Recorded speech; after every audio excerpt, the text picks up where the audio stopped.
Hey, how's it going guys? It's Nate here. And the city of Solitude is arguably among the most important in Tamriel. One of the wealthiest settlements outside of Cyrodiil, Solitude sits as the capital of not just the Hothingar Hold, but indeed the capital of all of Skyrim as well. At least, as far as the Empire is concerned. It serves as the home and the administrative center of both General Tullius and Jarl Elisif the Fair, whom the Empire insists is Skyrim's rightful High Queen. Throughout the game, the location occupies an important role in many plot lines, from that of the Thieves Guild to the Civil War, and you'll be hard-pressed to find a Dragonborn who hasn't set foot beyond this palace's gates hundreds of times. However, despite being such a prominent settlement in what is now an ancient game, there's quite a bit about this iconic jewel many players likely never knew. So today we'll be breaking down some of the most interesting examples, as we take a look at 5 things you probably didn't know about the City of Solitude in the Elder Scrolls V Skyrim. Starting off, as we already mentioned, Solitude is officially ruled by its Jarl, Elisif the Fair. A fairly young and rather inexperienced woman, Elisif never in her life expected to reign alone. However, after the death of her husband, the previous Jarl and High King, a man named Torrig, who was killed in combat by Ulfric Stormcloak, she was forced to take up the throne. Throughout the game, she's portrayed as very well-meaning, but not necessarily skilled in leadership. And it's heavily suggested that, for all intents and purposes, General Tullius is the man who wields the actual power.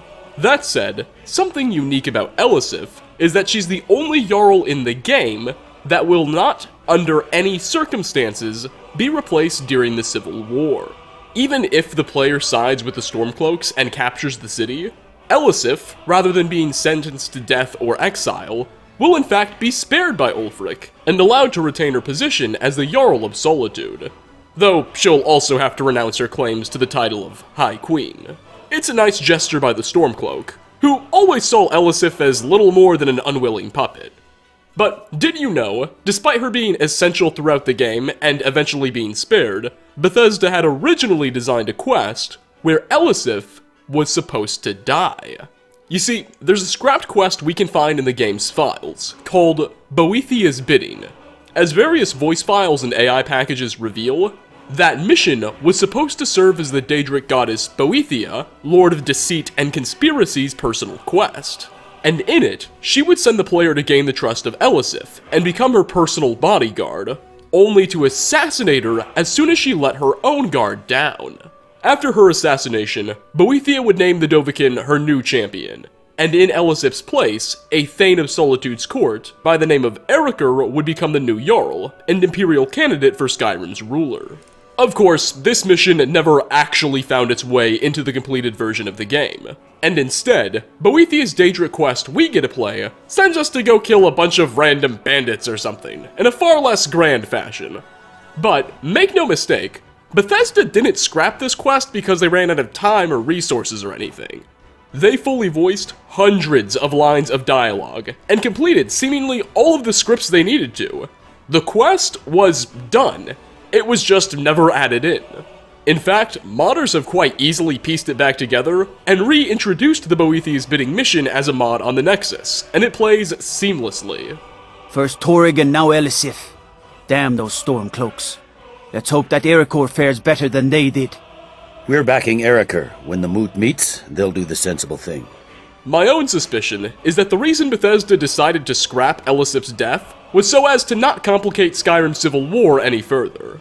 I mean, if she died and Erikr took the throne, the Jarls of Skyrim who still supported the Empire would very likely begin to waver. Erikr, in contrast to Elisif, is regarded as an extremely smart man, but he's an evil one. Even as a Thane in Solitude's court, he brags about playing both sides of the Civil War against each other for profit. And we know he has extensive ties to the Thieves Guild and Maven Blackbriar. In short, nobody likes him. So it makes some sense that Bethesda decided his ascension to office just didn't make a whole lot of narrative sense for Imperial players. And thus, Elisif the Fair became Elisif the Invincible. Next on our list, Solitude doesn't only occupy a pivotal role in Skyrim's Civil War, but also the setting of some of the Dark Brotherhood questlines' most defining moments. It's here we assassinate the very cousin of the Emperor herself, Vittoria Vici, on her wedding day. It's also where we first try to kill the Emperor himself later on in the questline, when he visits to pay his respects to said dead cousin, only to discover that it's a decoy visiting. But players who are both fighting for the Stormcloaks and members of the Brotherhood can find themselves in an interesting conundrum. At the climax of the Stormcloak questline, we of course must lay siege to the City of Solitude and capture it in an unforgettable battle. But what happens if, while you're laying siege to Solitude, you get one of those Dark Brotherhood quests that sends you to kill someone in Solitude? What if, while the city is burning and being attacked, you're also told to kill Vittoria Vici at her wedding? How does that work? And what's the vice versa? Well, fascinatingly, Bethesda seems to have already realized the potential conflicts here, and have developed a pretty simple, yet neat solution. If Solitude is under siege by the time you work your way up to one of the Dark Brotherhood's assassinations that's supposed to take place there, rather than give you the appropriate quest, Astrid will instead scold the Dovahkiin, and demand you sort out the nonsense before proceeding with some unique dialogue. Take a listen. You're responsible for the Siege of Solitude. By Sithis, this undermines all our plans. Fool! Finish that mess, and only then will we speak. By contrast, if you've already accepted a contract that takes place in Solitude, and work your way up with the Stormcloaks to the point the faction is ready to lay siege to the city, Ulfric will announce he can't proceed until the Brotherhood's finished up its work. We're ready to march on Solitude, but the Emperor's cousin is getting married. If royal blood was spilled, all of Cyrodiil would be up in arms. We can't afford an all-out war with the Empire, so we'll bide our time for now. We're ready to march on Solitude, but the Emperor's visiting. The goddamn Emperor! And as much as I like to kill the man myself, we can't risk an all-out war with the Empire. We'll bide our time for now. And so, thanks to some very simple conversation trees created by Bethesda, there shall never be a Stormcloak siege at the same time as a high-profile contract in Solitude. I personally like the solution, even if I would have liked crashing the wedding with an army of Stormcloak soldiers even more. Coming in at number 3, royal courts are always places of intrigue and curious happenings, and that of Solitude's is no exception. Fulk Firebeard and Bryleen are two of the Hold's Thanes. They advise the Jarl on various political and economic matters, and are both at odds with that Erikr fellow we talked about earlier. They know he's up to no good, and has little loyalty to any entity but his own coin purse. However, both characters have been hesitant to act, seemingly afraid Erikr might be able to retaliate in some capacity. But how? What's he gonna do, hire assassins? Well, curious players who aren't afraid to get a little nosy can figure out just what's keeping Mr. Firebeard and Bryleen so cautious.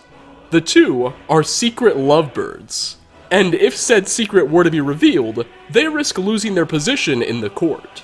There's no real quests or missions associated with this secret. It's something we can only uncover via some clever stalking.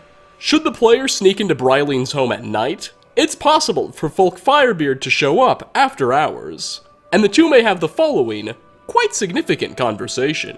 Take a listen. Fulk, you shouldn't have come. You know what happened if people would find out about us. I know, my lady.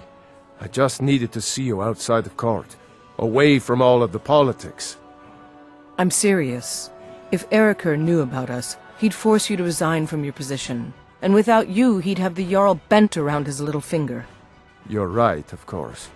But when this war is over, I'll gladly resign and we can stop sneaking around like this. One more reason to pray for the fighting to end, then, my love. Furthermore, some general dialogue within the palace confirms all too well the romantic secret, and it seems not everyone in the city is quite as oblivious as Bryleen and Fulk would hope. It's nearly time to collect taxes on your properties here in the city, Bryleen. Is it that time again already? Very well. Let's meet this evening and make the arrangements. Oh, well done. Very subtle. I beg your pardon? Oh, I'm sorry. Did I imply that you'd be meeting for purposes other than court business? You must forgive me. Hold your tongue, wizard. or you're likely to lose it. I should very much like to see you try it, my dear steward. Stop it, both of you. You're acting like children. And so, these two clearly good-intentioned Thanes have to keep their love well-veiled, and can't maneuver against the Blue Palace's less savory influences, lest their passion be exposed, and both be out of a job. Let's just hope the Civil War comes to a conclusion quickly, and these two will finally be able to celebrate their passion, free from persecution.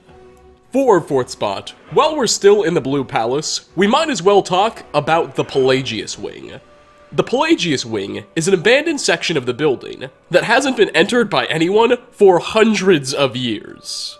It's named after Pelagius, a former High King of Skyrim that was absolutely insane. It's said the reason nobody likes to enter this wing of the building is that they believe Pelagius still in some capacity possesses it. During the quest, the Mind of Madness will be sent in here, and it acts as a portal to Shia Gorath's Plane of Oblivion, which is interesting. However, there's one really interesting detail about this wing of the building that I really want to share. When viewing the Blue Palace from the outside, you'll notice that most of the building is quite clean and, well, frankly, normal looking. However, when you look at the outside of the building where the Pelagius Wing should be, you'll notice that it's growing moss, various weeds, and overall just seems under-maintained, even from the exterior. Without even entering the structure or knowing what it is, you can already tell that part of this building just isn't being taken care of. It's not necessarily a game-changing fact like the death of Jarl Elisif, but it's one of those really small, loving details by Bethesda that I think helps to make Skyrim so great. And finally, last on our list, Captain Aldous is the commander of the guard in Solitude. When we first enter the city, we'll watch as he reads Rogvir his last rites, before the execution. For the most part, Aldous seems to be a fairly good and competent man.